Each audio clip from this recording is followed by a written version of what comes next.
5, 4, 3. Bossing, saan ka mag... Ulit. Okay lang, okay lang. Ano ba tanong ko? Saan ka mag-retire? Siyempre sa Pilipinas. Ulit. Tatanungin kita, okay. 5, 4, 3, 2. Bossing, saan ka mag-retire? Siyempre sa Pilipinas. Isa pa.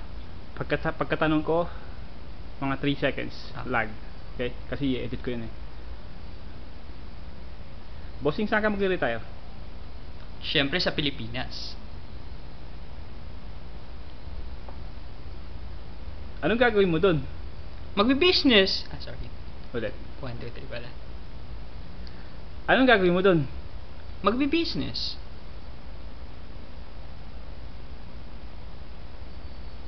Paano? Yun ang hindi ko pa alam.